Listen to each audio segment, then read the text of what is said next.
I'd like to first of all talk about our opportunity overview. So what Motif is all about.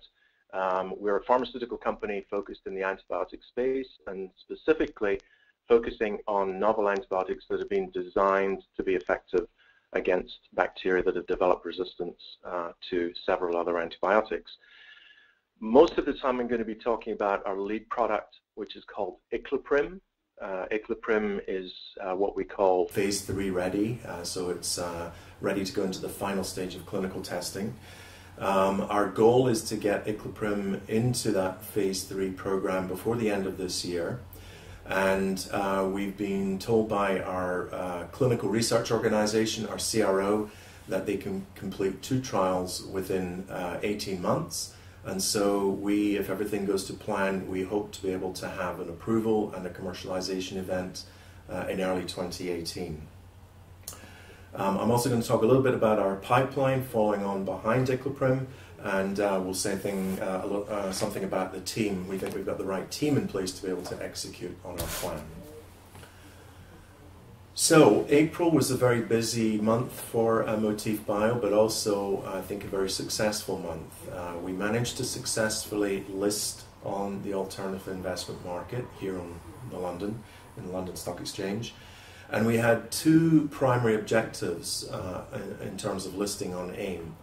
The first objective was Icloprim technically only became ours upon closing a listing as a public company, and I'll explain a little bit about why that was. So it was important for us to successfully conclude an IPO because that closed the transaction, and we can now say that Motif Bio wholly owns the worldwide rights to develop and commercialize Icloprim. The second objective that we had was to raise enough money, recognizing that it was going to be a relatively small introduction to the market, but to raise enough money to provide the appropriate working capital to satisfy the AIM rules and to do the preparation work to get Icloprim ready to start phase 3. And so we've achieved those 2 objectives. The second thing that was important for Motif Bio in April was that we had a face-to-face meeting with the FDA. It's called a Type C meeting, and we thought it was important that it was a face-to-face meeting. Often the FDA can do these meetings either by teleconference or even just by email correspondence. So we were encouraged that they agreed to meet us face-to-face. And in fact, the FDA agreed with pretty much everything that we proposed in terms of our phase 3 program. But I would say that it was above and beyond that. They were very collaborative during the meeting. They went out of their way to provide some helpful comments to guide us and make sure that we're successful in phase 3. So I thought that was very important, and that's perhaps a major change to what the regulatory environment has been like in the past. Incidentally, we are also talking to the European regulator, and we expect to have some news over the summer months as to progress with the European regulator. So FDA, we have the green light to go into phase 3. They've agreed with the proposals that we made as to how we actually conduct those phase 3 trials, and we should hear shortly from the European regulator if they have any slightly different requirements. So, a little bit about Icloprim. So, originally Icloprim was discovered by Hoffmann La Roche in Switzerland, and once they discovered the compound, it was spun out into a startup company called Arpida, a Swiss company. And Arpida did a very successful development program with Icloprim, in fact all the way through a successful phase 3 program.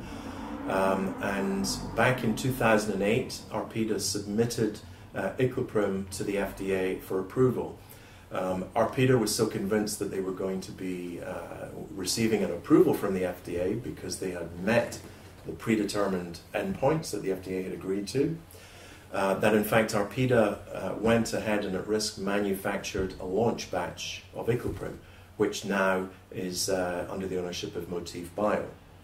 Anyway, the FDA sent in January 2009 what's called a complete response letter to Arpida, which basically indicated that they weren't willing to approve Icloprim based on the data that had been submitted, and that they required Arpida to conduct one additional study or studies to demonstrate effectiveness of Icloprim. Now, the important thing to us as we were conducting diligence prior to agreeing to acquire Icloprim was to make sure that there were no safety concerns on the part of the FDA. And indeed, in this official regulatory correspondence, the so-called complete response letter, there were no concerns in that letter about any safety issues with Icloprim. So what happened was, this was now 2009, Arpida was being asked to do an additional study. They were unable to raise capital in 2009, and so unfortunately Arpida disappeared. Icloprim ended up with another Swiss company called Asino, who had no intention of developing Icloprim, but used it for some commercial transactions.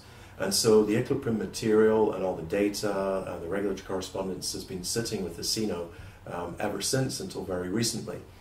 Then what happened is the former CEO of Arpida approached Asino and said, if you're not going to develop this, he would like to come to some arrangement to reacquire Icloprim. That occurred, and indeed the former CEO set up a special purpose vehicle called Nuprim solely to reacquire the Icloprim assets. Then was looking for a partner to be able to develop Icloprim, was introduced to Motif. And when we first met the former CEO of Arpida, he was, I think, very impressed with the scientific team at Motif. We had already been working in this space with Icloprim, looking at dihydrofolate reductase inhibitors, which is the class of antibiotic here. And he was very interested in the fact that we were seeking to become a public company. And so that's basically why becoming public became a closing condition of the transaction. So anyway, that has now occurred as of April the 2nd, and we, Motif Bio, have exclusive worldwide rights to Icloprim, originally discovered by Roche, successfully developed by Arpida, and now we have a successful FDA meeting in April giving us the green light to go back to phase 3. Now, what's very important about Icloprim, a couple of things are very important about Icloprim. Unlike many other antibiotics that affect the cell wall or cell membrane of the bacteria, Icloprim actually works inside the bacteria on the so-called folate pathway. And that's why it's called a dihydrofolate reductase inhibitor. That's a particular enzyme that impacts folate. Folate is essential for bacterial survival. So the first thing is Icloprim is bactericidal, it kills bacteria. For those of you who have access to the slides that are on the screen right now, what we're showing in this table is that there are several antibiotics currently in development or recently approved, which is good for all of us, by the way. We need several new antibiotics to be on the market because the bacteria are developing resistance faster than we've been able to introduce new antibiotics in the past. But what you can see from this table, that there are several different what's called classes of antibiotics, and in most of the columns in that table there are several antibiotics all with the same mechanism of action. Icloprim stands alone as the only single agent dihydrofolate reductase inhibitor, and what that means is if bacteria have developed resistance to the other classes, the other mechanisms that you see on this table, Icloprim will still be effective because it works in a totally different way. So that's the first thing that differentiates Icloprim. If we then flick to the next page, it also turns out to be the case, and this is based on some really nice work that Arpida completed when they were developing Icloprim. It has a very low potential for resistance development. That's partly due to the fact that it's bactericidal, it kills the bacteria, so there are no genetic material left to continue to mutate and develop resistance. And even at very low concentrations, Icloprim is still effective at killing bacteria. So what Arpida did was, under laboratory conditions, they identified some bacteria that were resistant to another antibiotic called trimethoprim, and then subjected these bacteria to a very, very low concentration of Icloprim, what we call sub-inhibitory concentrations. This is a very severe test to see if antibiotics are susceptible to developing resistance, because one of the easiest way for antibiotics to develop resistance is to have too low levels of antibiotic, that makes it easier for the bacteria to develop resistance. Well, what happened in this particular set of laboratory studies was, even against bacteria that were resistant to trimethoprim, even at very, very low subinhibitory concentrations of icloprim, even after 17 days of exposure, there is little or no evidence of resistance to icloprim. So that's a very key differentiator for us as we look to develop icloprim moving forward. I'm going to skip over the next page. I think everybody is probably familiar with the pending antibiotic crisis that we read about almost on a daily basis in the media. It's a factor of bacteria continuing to mutate and not enough new antibiotics coming to market over the last 10 to 12 years. So, on the next page, we're starting to see government incentives, particularly in the UK and the US. And the one I'll focus on is the incentive that's already become a new law in the United States. As of 2012, this is something called the GAIN Act, which stands for Generating Antibiotic Incentives Now. And basically that law does two things to incentivize companies like Motif Bio. First of all, it gives the FDA the mandate to review new antibiotics at the NDA stage within 6 months, which is an accelerated review period. And secondly, under the GAIN Act, antibiotics and only antibiotics are awarded 10 years of market exclusivity in the United States. And basically how that works is new compounds coming to market in the US normally get 5 years of exclusivity under another law, the Hatch-Waxman exclusivity. And the GAIN Act extends the 5 years of Hatch-Waxman by another 5 years to give a total of 10 years of market exclusivity. So you can see that the governments are stepping up, starting to step up and provide some incentives to encourage companies like Motif. Okay, so on the next slide, I said earlier that icloprim under Arpida's leadership completed a successful phase 3 program, so why didn't it get approved back in 2008? Well, it was a very difficult time for FDA. They'd recently approved another antibiotic called Ketec, active ingredient telithromycin, a Sanofi-Aventis antibiotic. And unfortunately, after it had been approved, it was found to be causing severe liver toxicity in some patients. And then even worse, on further investigation, it was found that there were fraudulent safety data as part of the regulatory submission. So you can imagine this was a very embarrassing time for the FDA. Some key individuals were replaced, and the new team coming into the anti-infectives team at the FDA were being very, very cautious.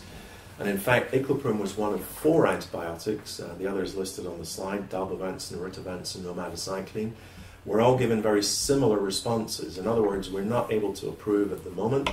We'd like you to conduct additional studies. Now, it's important that 2 of those 4, dalbavancin and ritavancin, have indeed, since 2008 approximately, gone back and done additional studies, and both received FDA approval last year. The third one, omadacycline, is a company called Paratec. It's a tetracycline antibiotic. They have publicly disclosed they're a NASDAQ-listed company, that they are scheduled to start their phase 3 program in the first half of 2015. And then we have the fourth one, icloprim, and we have committed to do everything we possibly can to get icloprim back into phase 3 in the second half of 2015. So it's important to recognize there's some very strange things going on in the regulatory environment back in the days when icloprim first came to market. Okay, so moving forward, our plans for our phase 3 program, the FDA gave us a green light, remember, to go into phase 3 with icloprim, and they said they require us to do 2 well-controlled phase 3 trials. They were agnostic as to which indications we select. We discussed with the FDA 2 indications, acute bacterial skin and skin structure infections, and hospital-acquired bacterial pneumonia. What we're most likely going to make a final decision on very quickly is that we're going to use the 2 trials that we have to do for the FDA. We're going to do 2 trials in acute bacterial skin and skin structure infections. And the reason for that is that now that we've appointed a clinical research organization, which we announced just last week, they've indicated that they can complete 2 serious skin infection trials within 18 months. We'd very much like to do a hospital-acquired bacterial pneumonia study as well. It's a really good fit for Icloprim. There's a compelling unmet need in the marketplace, as you see on the slide. Right now, today, there's up to a 50% mortality rate. That means patients with hospital-acquired bacterial pneumonia have up to a 50% chance of dying. So clearly the antibiotics that are available today aren't that great. But that trial has been mapped out by our CRO, our clinical research organization, to take about 34 months to complete. It's a more difficult study. Patients are much more sick. It's more difficult to get them into a clinical trial when they have up to a 50% chance of dying. So that will not be one of our 2 trials that the FDA has requested, because it's going to take a little bit longer. I still would like to do that indication as a rapid follow-on to my 2 trials in acute bacterial skin and skin structure. Why can we do the serious skin infections more quickly, 2 trials in 18 months? Quite simply, this is the most common hospital-acquired infection caused by multi-drug resistant bacteria. And so in the United States, there are over 3 million patients per year. So unfortunately, that means it's easy to find patients to recruit into clinical trials. Also, it's important that the previous phase 3 program conducted by Arpida was also in a similar type of indication, slightly different set of serious skin infections, but the point is we know that Icloprim works in serious skin infections. Just to give you an idea of the type of skin infections, these are defined as a minimum lesion size of 75 square centimeters. So these are pretty nasty skin infections that can be caused by surgical wounds becoming infected. It can be caused by a graze or a burn from people playing football or hockey on AstroTurf. There are a number of ways the infection, the MRSA, methicillin-resistant Staph aureus, can gain entry to the skin, but it's a particularly nasty infection, and Icloprim we think is a really good antibiotic to be able to treat these multi-drug resistant infections. Okay, so I mentioned earlier that we have indeed raised enough capital to do a lot of the preparation work in order to be able to start phase 3 later this year. We announced last week we've identified one of the world's top clinical research organizations. They've been involved in many of the antibiotics studied over the last 5 years. We did this through a competitive bid proposal. We asked a number of CROs to come in and present their offers to get the Motif business to do phase 3, and we selected, in our opinion, the lead CRO, and they're a really good match for us. They've agreed to work with us to do the preparation work, and indeed, those of you who saw the press release, we've committed about $950,000 to this CRO already, so that they can go out, identify the sites, have agreements in place with the investigators, build some of the backroom necessary materials, electronic data capture, so that we're all ready to be able to start the phase 3 trials before the end of this year. Second thing, in order to get this 10 years of market exclusivity that I mentioned earlier, the formal process is something called QIDP, Qualified Infectious Disease Product. This is the definition under that new law I mentioned, the GAIN Act. We've submitted that application already. We submitted that just after our FDA meeting in April, and the FDA confirmed that they would respond and formally, hopefully, grant us that QIDP designation within 60 days. So we anticipate hearing back formally, officially from FDA by the end of June. Third thing, we decided that it was important that since Icloprim has just really sat around on a shelf since 2008, there's been no talk in the scientific community, there's been no new data in the scientific community about Icloprim. We've undertaken a small laboratory study, and we hope to have some data end of July, beginning of August to share with the scientific community. And in order to do that study, which is already underway, we've supplied Icloprim. If you remember, I said that Arpida was so convinced they were going to get approval back in 2009 that they actually at risk manufactured a launch batch of Icloprim. So we've taken some material from that original launch batch. It's 99.7% pure. That's been supplied to the laboratory to conduct this so-called antimicrobial surveillance study. What we're currently doing, and what we'll be able to share with investors hopefully over the summer months, is there's one additional step that we are required to do before we can use that material to treat patients in a clinical trial.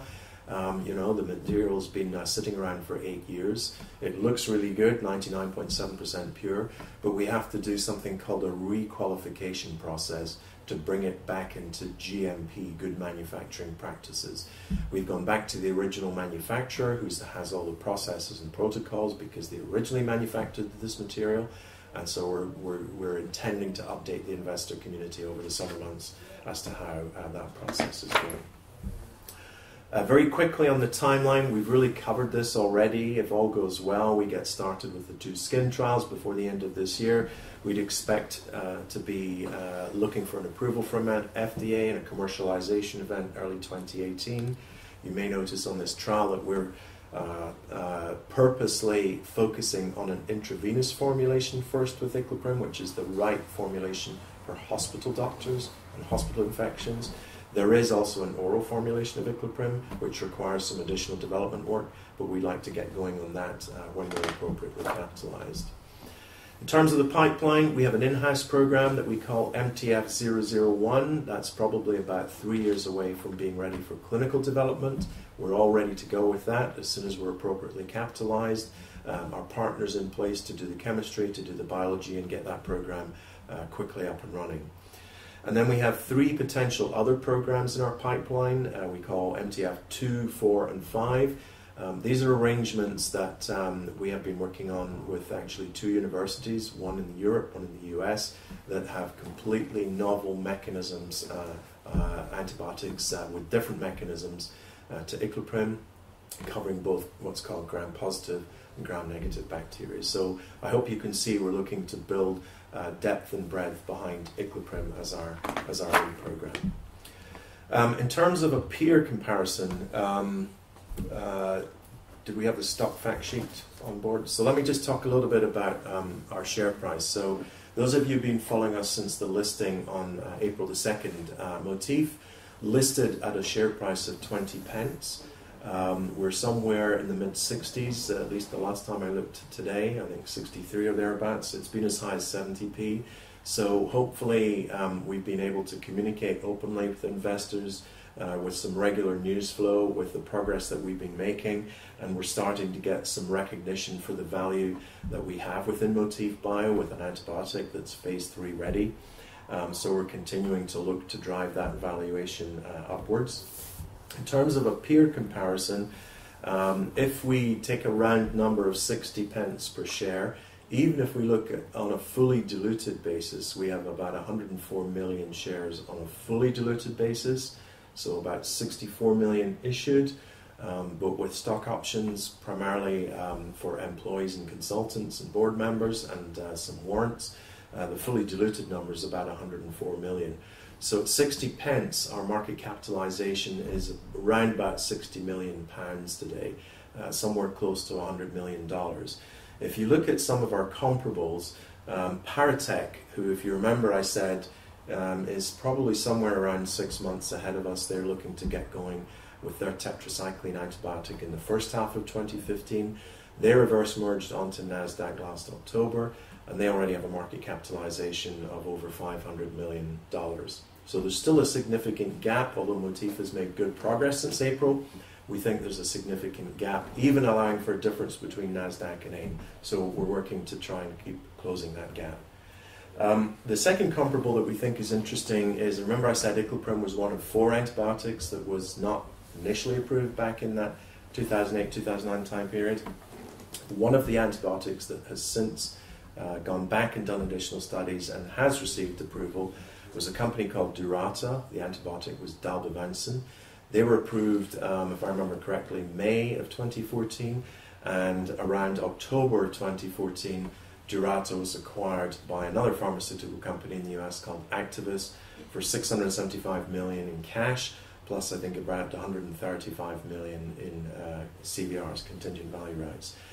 So you can see there's some M&A activity, and under the Paratech box, Paratech, when they first listed on NASDAQ back last October, had a market capitalization of somewhere between $200 and $250 million.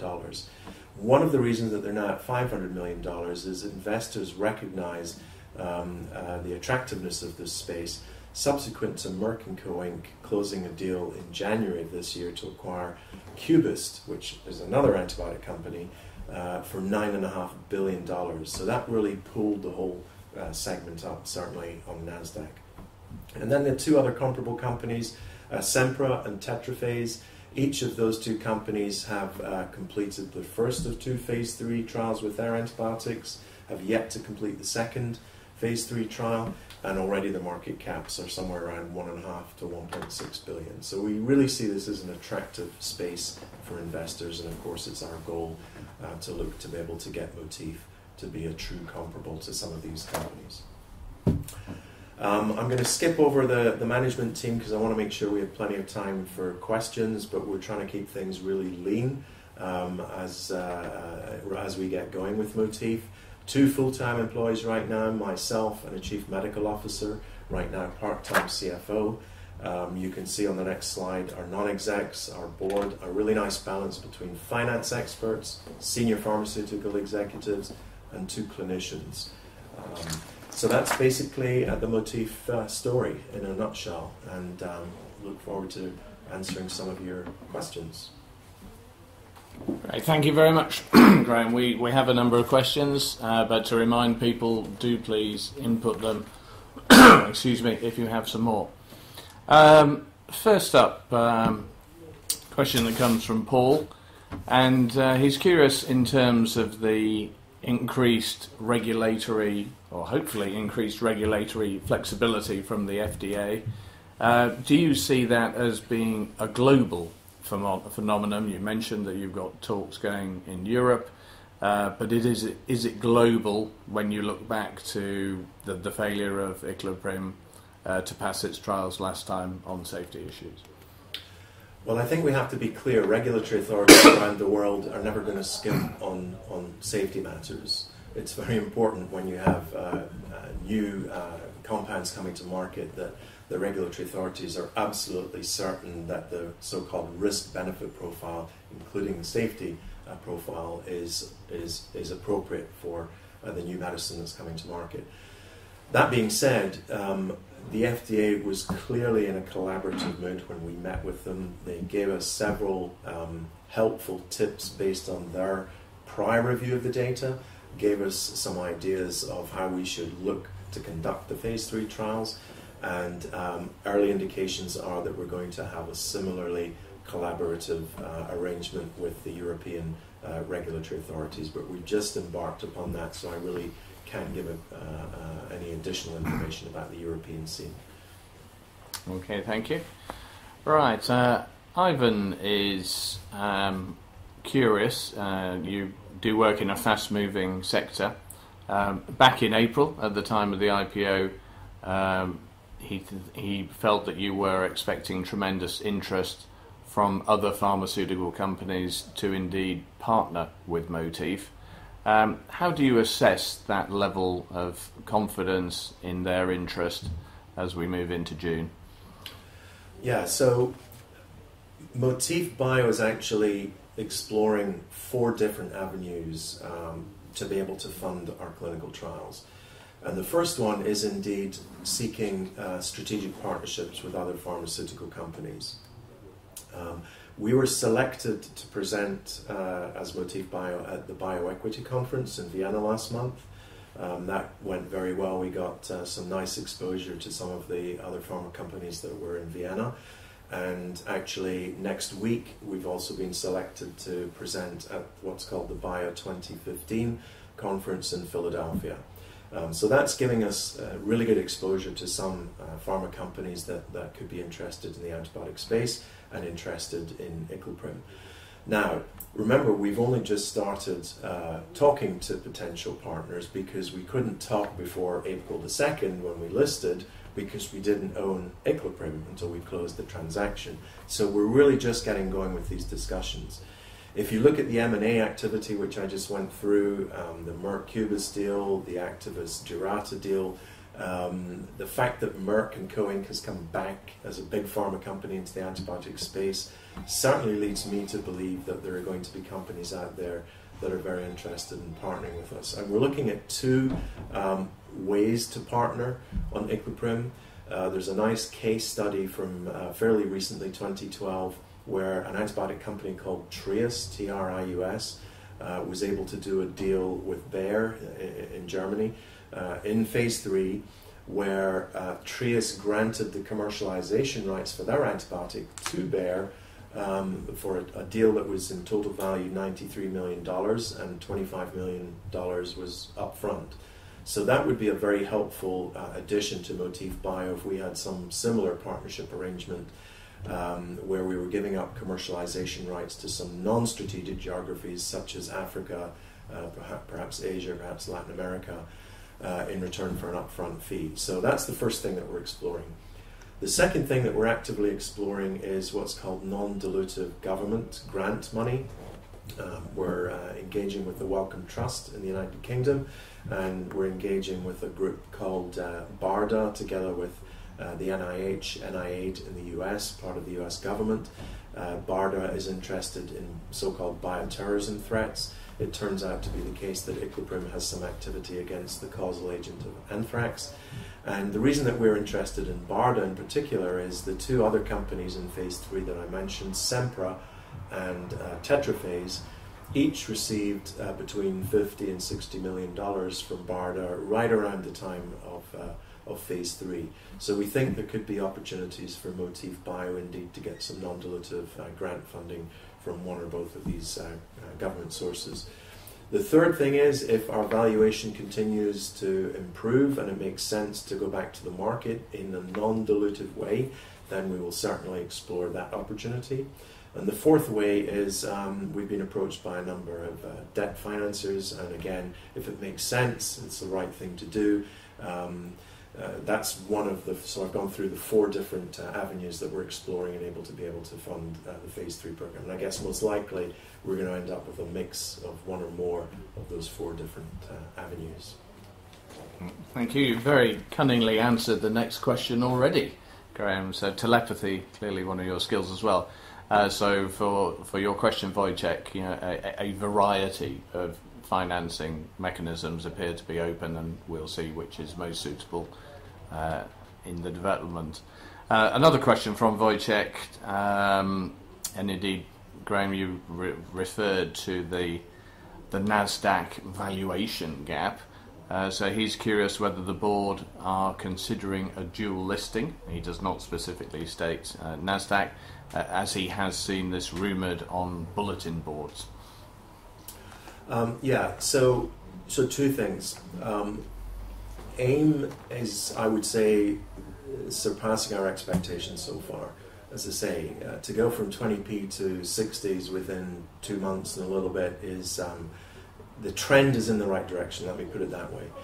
If we continue to see valuation being appropriately seen by the investors in London, that's good for all of us. We can look to the London market as we move forward and progress to get ready for phase 3 with Equiprim. That being said, it's really difficult to ignore the valuations that we're currently seeing on NASDAQ with companies that are actually quite similar to Motif Bio. So the answer is yes. We have no firm plans right now, so nothing about timing. But we are talking to banks in New York that seem to be very enthusiastic about Motif Bio and would be interested in looking for a NASDAQ listing, a dual listing, as we move forward. So certainly we're not excluding that, and we're actively exploring whether it makes sense. Okay. Question from Gemma. You mentioned, and indeed it appears to be very useful to have so much experience on the management boards, but it does seem unusual to have 7 non-executive directors in such a small company, and indeed in the life sciences sector you tend to see advisory boards as a more normal structure. Is having 7 NEDs on the board too unwieldy? Actually, the non-execs have been together as the board of directors for Motif for several years now. They've known each other for many years. They work very, very well together under Richard Morgan's leadership as chairman. And we find that the balance of 2 finance experts, 2 former senior pharmaceutical executives, and 2 high-powered clinicians really works very well together, and it's certainly not unwieldy. And by the way, they're primarily incentivized right now through equity, and much less so by cash, because we're trying to manage the cash that we have on hand right now very carefully. So no, I have no concerns whatsoever with the board being unwieldy. Quite the opposite. They work very well together. They work very speedily together. As we demonstrated by successfully listing on AIM, it's quite a convoluted process to successfully list on AIM. The board did an amazing job. So yeah, they work great. Okay, right. I will say last chance for further questions. We do have a couple more. Ilias has clearly been paying attention, Graham. He's looking at your portfolio. He said, what happens to MTF-003? So 2, 3, and 4.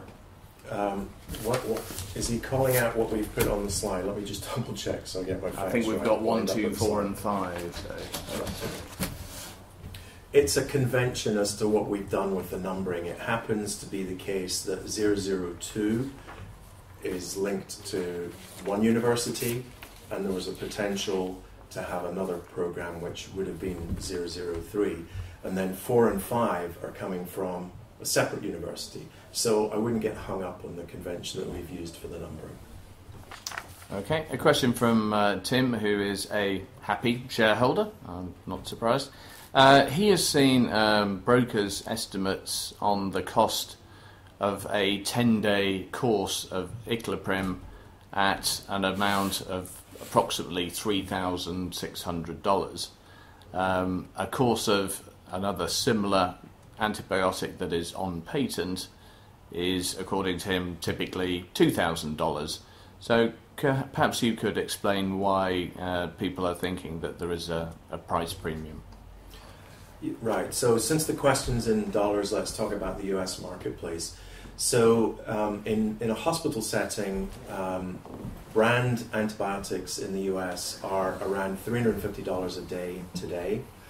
So for a 10-day course of treatment, that's $3,500. And indeed, as we've started to look at our commercialization plans and putting together some forecasts, we've used the basis that prices will stay the same as they are today. I personally don't believe that that's going to be the case. One of the things that David Cameron, the Prime Minister here in the UK, set up a committee under Jim O'Neill, formerly of Goldman Sachs, last year. And one of the things that antimicrobial review committee has been challenged to do is improve incentives with regards to pricing of antibiotics. So I think we're probably going to see some opportunities for prices to be, from our perspective, better, higher than they are today. But the going rate, according to our analysis, we have actually 2 independent commercial consultants that we've been working with right now, is that brand antibiotics in a hospital setting are about $350 a day, so for 10 days of treatment that's $3,500. Okay, and then the final question, and indeed looking a long way forward with a lot of variables, but Leo is curious whether, as you've been saying, shareholders have in other companies in this sector have realised value from takeover by big pharma. Is that the only route available to you, or do you think as the company develops it might be able to live off its own IP on a licensing basis? Well, we fundamentally believe that the most important thing is to build Motif Bio as a successful standalone company. The more we do that, the better we do that, the more attractive we may become as an acquisition target. But we've purposely selected the hospital-acquired infections as our focus initially. And what that means is we, Motif Bio, can credibly launch and commercialize Icloprim ourselves. And what I mean by that is to address a reasonable proportion of hospital prescribers, hospital anti-infective specialists in the US, would require a sales force of roughly 250 sales representatives to call on these hospital doctors across the US. Were we going after a primary care indication for general practitioners, let's say, you're probably talking 3,000, 3,500 sales representatives to do a really good job. So the fact that we're focusing on hospital-acquired infections, we can credibly, and we have started indeed to build a commercialization plan for Motif Bio to take Icloprim onto the market, at least in the US and in many European companies. But as I say, the most important thing to me right now is the better job I do of building Motif Bio into a sustainable company that is valued and that has good science and that has good products. Then if there are companies in the future that are interested from an acquisition perspective, so much the better. We have options, that's the point moving forward.